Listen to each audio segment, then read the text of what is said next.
Welcome back. Hot 7 TV's Genevieve Gonzague took to the streets to find out how the average Joe and Jane feel about the statements made by Pope Francis, who signaled his support for same-sex unions. The comments sparked outrage in some church circles. However, the LGBTQI community has welcomed what they view as an endorsement. So here's what you had to say. Many church bodies have taken umbrage to comments made by Pope Francis seemingly endorsing civil same-sex unions. Critics say his comments are in direct contravention of Bible teachings. However, the LGBTQI community has welcomed the endorsement. We took to the streets to find out how the average person feels about the conversation that has been sparked, same-sex unions. Let's hear what you have to say. I wouldn't expect for the Pope to say that as he's the Pope, meaning that he's the head of Christianity, so to speak. I can tell a lie and I can still be in society and nobody don't look down on me, then I wouldn't look down on somebody because of their sin. However, a family is made up of a man, a woman, and child, to raise a family. So I wouldn't see it as a family for the same sex to be like adopting a child and raising the child. Since we're so tolerant in a lot of wrongdoing in the earthly life we live in, you see, you heard the statement the Pope making, of course. Now, that ain't nothing new to me, that ain't nothing new to you too. Because that's what it is in the Vatican. That's what they have there in the Vatican. So the Pope just come out and make it clear to the world right now and make the world know where he stands towards that. But the Pope always supporting it. He's just not making the world know, exactly what he's supporting, but the Pope's supporting wrongdoing, which is Batman and Sodomite, you know what I'm saying? And right now he come and make us know, and as we're going through the coronavirus right now there because of Jah, No, we should not, because all of us is the same people. We have to accept how everything comes along. I think the Pope made a serious mistake by saying that. Reasons being, if we are upholding godly principles according to the Holy Bible, only one union the Bible talks about, and that's between a male and a female. I don't have no problem with there's certain legislation in place to protect gay couples or what have you, but I don't think they should be coming under something like a union, because the union, as was stated in the Bible, is between a male and a female. I feel totally, to me, that should never be, because I personally, from the day I was born, I believe in God the Father Almighty, and I was always praying. My mom, up to this day, my mom always sent Bibles for me and sent rosaries. I am a Catholic, but then I don't choose to go to church. I go to church everywhere, anywhere, as long as it's the word of the Father. And I love to pray from the day I was born till now. And I never believe in nothing that is, going against the Father. And to me, there should never be them kind of thing in this time, because we have woman and man and Adam and Eve. From Adam and Eve, that's why I always love to go through the history biblically, and that is totally wrong. I do not endorse same-sex marriage, because Jesus Christ, the Son of God, introduced marriage, and it's man and woman. But the thing is this, Jesus himself was so loving. He never chased the sinners. He still welcomed them, and he still showed his love, right? His love to the sinners. So at the same time, what we'll have to do is to pray for these people. Pray for these people, and ask God to help them out, that they can get out of this situation which they are in. But I myself do not endorse same-sex marriage. The Bible says, be fruitful and multiply. So can a man and a woman, a man and a man multiply? No. The Pope is a false prophet. He's deceiving people. This is wrong. That's the reason why God destroys Sodom and Gomorrah. So there is no kind of thing like that. Man and woman. This is false. If you follow the Pope, you're going straight to hell. And he himself going straight to hell too. He's condemned already. God condemned him. That's all I have to say. Those were some interesting responses. Reporting for Hot 7 News, I am Genevieve Gonzague. St. Lucia has many positive names and descriptions depicting the land and the people, including Helen of the West and the Romance capital of the world. However, there are also some not so flattering titles attached to the island, like St. Lucia, the Chicken and Rum Nation. On Wednesday, Hot 7 decided to tackle the issue of alcoholism and the impact that it is having on the nation. Hear what both a clinical psychiatrist and a bar manager have to say on the issue. Let's join Rochelle Gonzalez. Every nation has a reputation or two that they would like to hide away as it sullies the otherwise sterling name of the country. Right here in St. Lucia, one that lingers like a bad smell is the reputation for alcoholism, leading to the island being labeled a chicken and rum nation. Alcohol has become a staple for social gatherings, and small roadside bars offering drinks as cheap as $1 per shot of white rum are a dime a dozen.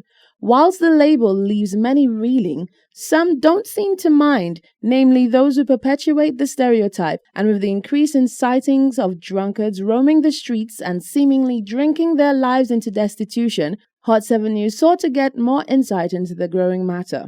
We decided to speak to clinical psychiatrist Dr. Julius Gilliard, who said the sale of alcohol has always been a major issue in St. Lucia, and whilst it is nothing new, the problem is getting more serious as alcohol is becoming cheaper.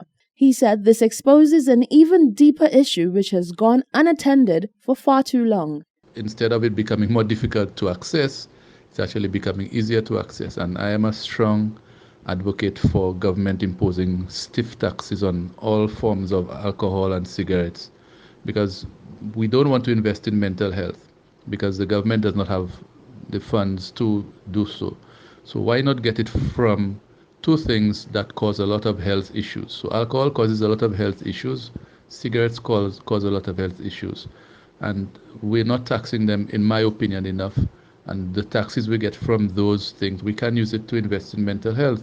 Dr. Gilliard said the effects of alcohol are not subtle and are widely known, yet as obvious as the solutions are, they are not being tackled. Alcohol is something that is known to have lots of effects, both short-term and long-term, not just on the body, but on the family, on workplaces, productivity of persons. So instead of making it more difficult to access, we're now making it easier. And so what we're going to notice is an increase in all sorts of behaviors that would be less. Now, maybe that can be treated by mental health intervention, but now we have no mental health, we have insufficient, deficient mental health system, which is not being funded because we don't have money. Hot 7 also spoke to restaurant and bar manager of Capital Kitchen, Shawayne Kelman, who said alcohol vendors like himself have to walk a fine line in order to manage their businesses successfully whilst keeping a moral high ground.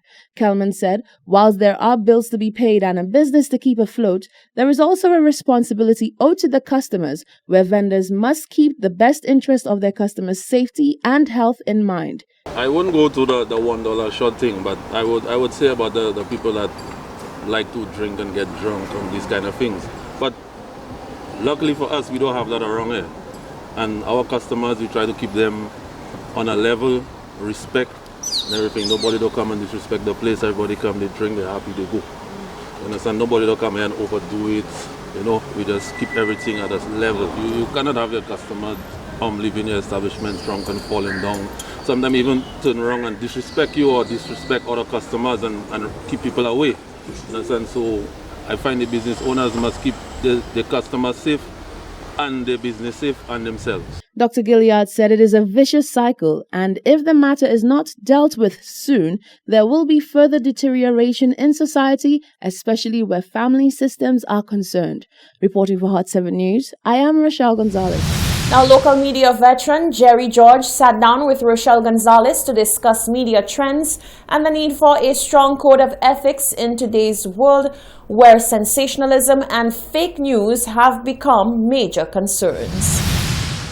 Veteran journalist turned freelance consultant Jerry George is weighing the current crop of media workers responsible for the nation's news today versus the media workers of decades past.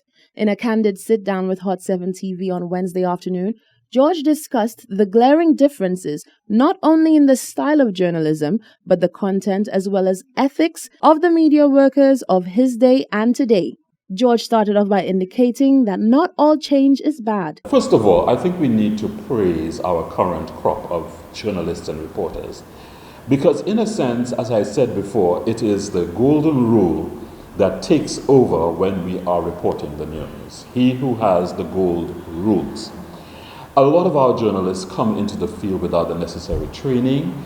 They come without the necessary resources.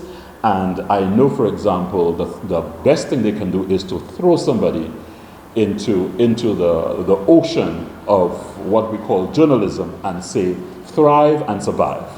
You know, and I think most times we see that they're doing as best as they possibly can. With that said, George stressed that training is vital as well as depth and a change in topics and direction. There are a confluence of things that are driving what it is. It is not just one particular factor, and these have to be taken into consideration.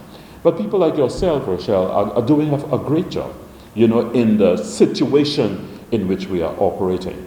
You know, the same audience that tells us, you know, hey, oh my goodness, too much politics, too much violence, too much whatever it is, they will turn on their TV tonight and say, why Rochelle is not reporting on this, you know, bloody situation, you know. That is the way, the nature of the job is. But I think that the media houses now have to form a balance as to how much do we go with. If it bleeds, it leads, and other issues that are confronting us. George touched upon the topic of codes and ethics. He said a common misconception has led to a different and more aggressive form of journalism that does not necessarily coincide with the existing codes and ethics of the job. I think that has been happening for a while now, where people believe that to be a journalist, that is what you have to do. And if you do not, you know, do this, you know, by toppling, you know, persons in power, then you have not served, frankly, as, you know, somebody who could be recorded as a reporter. Unfortunately, that's not how it is, because yes, that is part of your job to do, but at the same time, there are eight or nine other pieces of requirements that is expected of you as a journalist. I don't remember them now, but you can read any piece of ethics or code of ethics, and you will see that it tells you what are some of the things that need to be done. George said the advent of social media has placed added pressure on media workers to deliver. Reporting for Hot 7 News, I am Rochelle Gonzalez. Stay with us. Our special Moi Heritage Creole features, sports and weather are all coming up after the break.